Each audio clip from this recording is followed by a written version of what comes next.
Hey everybody, welcome to the Sky Lounge, here to review some Arsenal action as we win 1-0 away at Newcastle. Holy shit!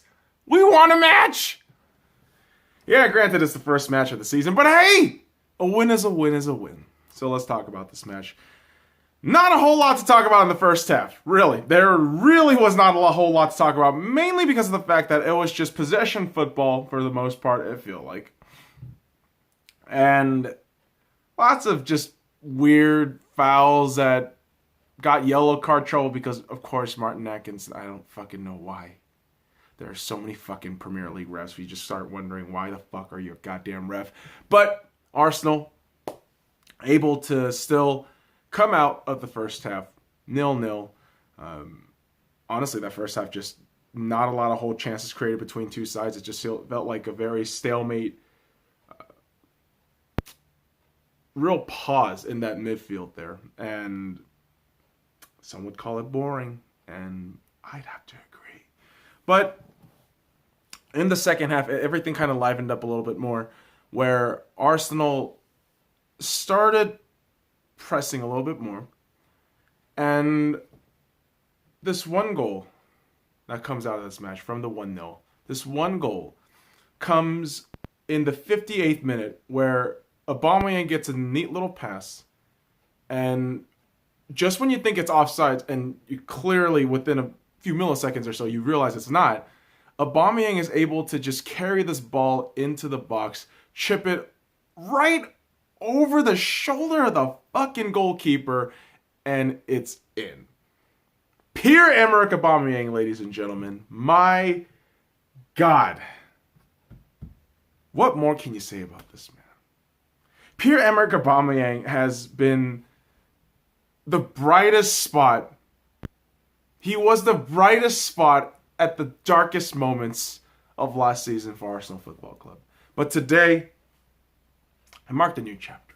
It marked a new beginning. But it also, for some players, marked a renewed chapter, where guys like Joe Willock got a full hour on the pitch. He did fantastic in my opinion.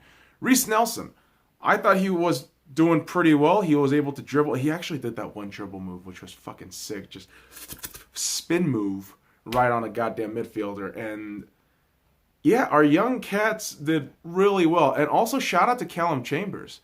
I thought for a guy who was consistently loaned out year after years, he finally comes into the squad, does pretty well next to Socrates. And that back line of Monreal and Ainsley Maitland-Niles, they did what they had to do. Although Maitland-Niles didn't have the best game, in my opinion. Had a couple of mistakes, had a couple of decent chances too, but between him and Mkhitaryan, they didn't really have the best of games, but I know Arsenal fans are going to roast these two guys. But it happens. You can have some poor games, and it at the end of the day, as long as you get the win, it happens, and it's good, right? And what else is good is our new signing, Nicolas Pepe, came into the match. Yes, in the 71st minute for Reiss Nelson. And did pretty well, dribbled the ball well, didn't really get an opportunity to score, but we got Pepe, right? And the curious part as the last substitution, which was Mkhitaryan, not a surprise, Martinelli. I honestly thought Lacazette was going to come on, and he was probably going to link up with Aubameyang, but Unai Emery decides to go ahead and sub in Martinelli instead, and the result was Arsenal just held the ball up, and when the chances came into Arsenal's box, Bernd Leno handled himself pretty well, despite the fact that I have been bitching about Bernd Leno. He did great. He did great today, and for Arsenal, this is the kind of boring football that we need in terms of football that wins, right? 1-0, it's still a win. And Aubameyang being the key contributor to this win, we got to figure out a way to generate more offense. We got to figure out a way to not be so lull in that midfield so early on, where that kind of carries forward into the second half. I felt this very complacent nature in the midfield today. And despite the fact that Guendouzi was trying to do a lot, he was trying to do way too much at times. And the ball would just come out. He wouldn't really have the right idea. And I complain, I nitpick right now, but the end of the day result is Arsenal won. Arsenal won, boys and girls. So I'm a happy gooner. I'm going to go ahead and celebrate by probably watching more fucking football shit. I don't know. Or get some goddamn food because I'm a fat fuck. So, boys and girls, we are good.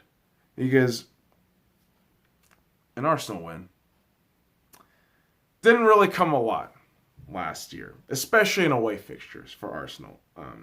Arsenal away became kind of this consistent thing for us fans where we thought, okay, we're probably going to lose. We're more than likely going to lose. And it usually turned out so. But next week, we got Burnley at home at the Emirates. So hopefully we wear these new, fresh Adidas Arsenal kits and get another win. Boys and girls, I know that's a whole lot of hope, but that's what Arsenal fans are full of in the beginning of the season. So hopefully that shit carries through. Follow me at the Sky Lounge on all the links in the description below. Like, comment, subscribe for more daily content.